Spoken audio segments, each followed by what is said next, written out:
देखु सीधा आम आसी पहुँचीचु पुरी जिलार निमापड़ा ब्लॉक 4 छक अंचल भोदर ग्राम सीधा पहुँचीचु आम पर अच्छा प्रतिगता आज राधा माधवंर सब अच्छा आलोचना करें आगे कौन कहे आज आज्ञा मु आज्ञा अमरेश्वर त्रिपाठी आमर श्रीमद् भगवत गीता को लोकादृत करने प्रति घरे घरे पहुँचापी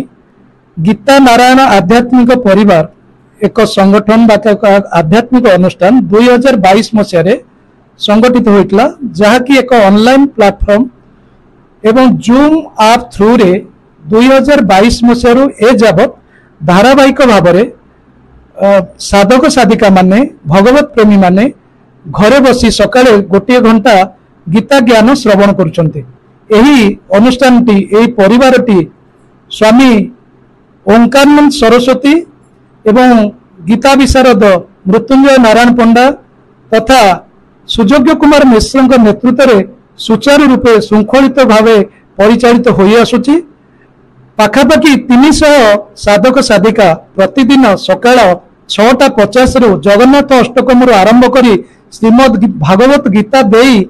भागवत महापुराण रे एही श्रेणी कक्षटी शेष होउची जहाँकि समाज रे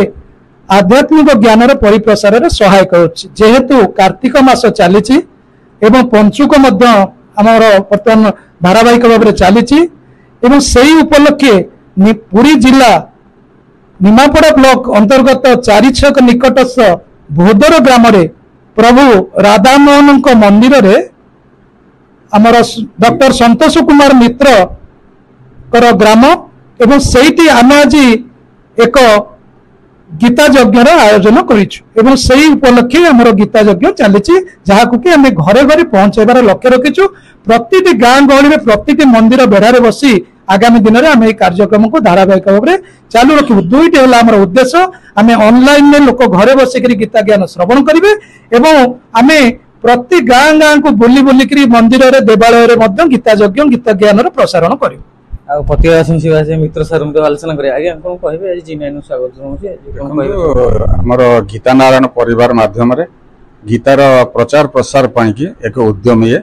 एवं से गीता नारायण परिवार समस्त को साधुवाद जनाऊँगी एवं आशा रखुची जे समस्त पाखे गीता ज्ञान किभली पहुँची पार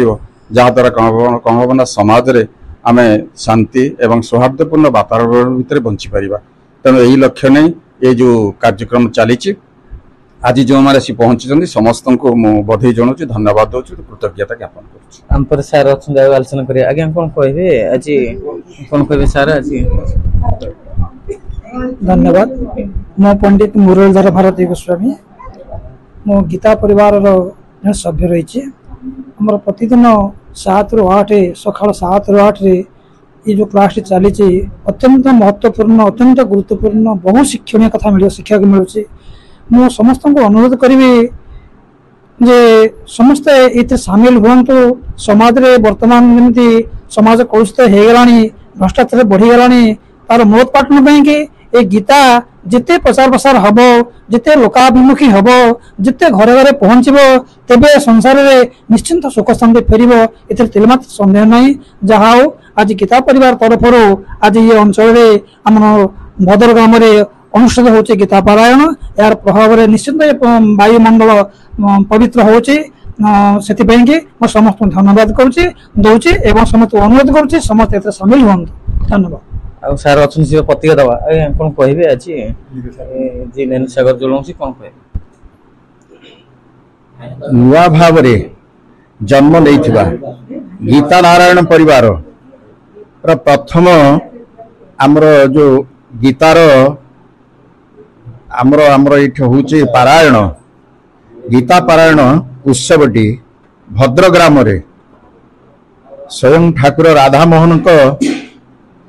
प्रांगण रे आज आम ए गीता संबंधी जो शास्त्र पाठ करुचु आलोचना करुचु आमर मुख्य उद्देश्य यार वार्ता सबु लोक मान पाखु पहुँचु से माने निजर स्वस्व कर्तव्य निखुण भाव में निर्वाह करें एवं गीता मार्ग में परिचालित हो पारे एवं गीतार भावार्थ को अनुभव करेंगे काम लगे एवं निजर जन्म को सार्थक करेंगे यही उद्देश्य नहीं भारत को एक नुआ रूप देवाई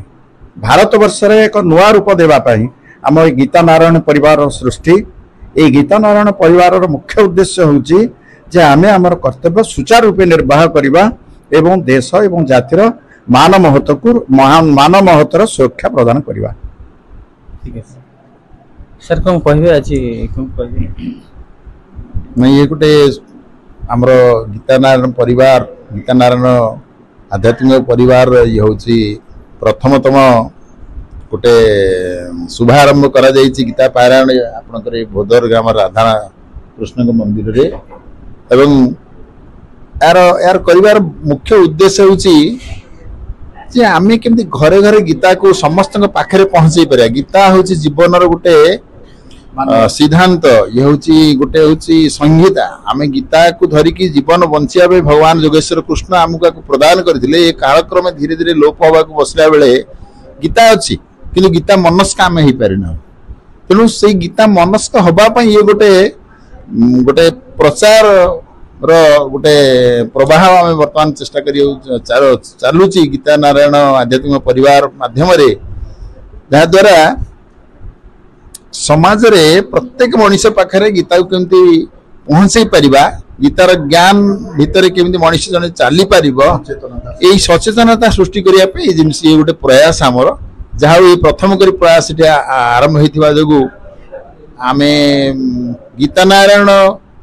जो परिवार आमर अछि ताकू आमे धन्यवाद देवा सहित आमे ता सहित कृतज्ञता आमको आमे मते निजको निज धन्य मान करछु जहा आमे प्रथम करी आरंभ करि पारछु एवं ये संवाद लोक मानस को पहुंचे परिवारे आमे सहाय होबा पई भगवान जोगेश्वर को कृष्ण को पाखरे प्रार्थना करछु से आमको सशक्ति प्रदान करंतु एवं